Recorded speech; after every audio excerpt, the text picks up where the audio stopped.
Trap Mafia. Dacă vrei bani atunci fii un infractor legal, câștigă-ți diplomat de exclud sentimental. Pune mâna pe una, umblă-i la setăr mișto, unde te iubesc să coste 2000 de euro. Ai vrea un Porsche Cayenne sau BMW serie așa, te fă te ia să plece la muncă în străinătate. Și mint-o pe nebună că vrei să-i faci mare nuntă, să vezi atunci poftă de muncă 100%. Trap Mafia.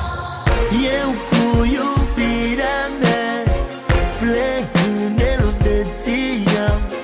Știu că doar femeia are banca după ea.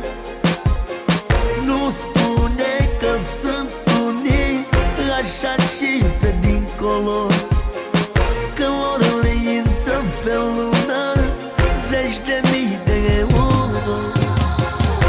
Alo, te iubesc viață, știi că pe bune nu te mint, hai de nu fi mai iurea. Te iubesc, dar na, acum știi că na, pe în orice relație banii stă la bărbat. Pe bune. Te iubesc, mergem și noi facem casă, masă, bună alta, ne schimbăm și noi mașina ca tot omul. Te iubesc mult, băi meu, hai. Sună-mă când ajungi, te rog, hai.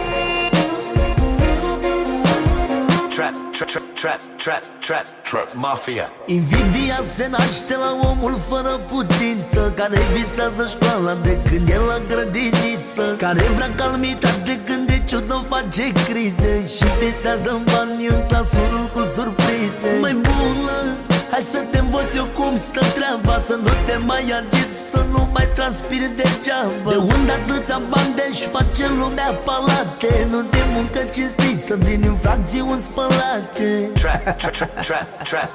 Trap Mafia. Eu cu iubirea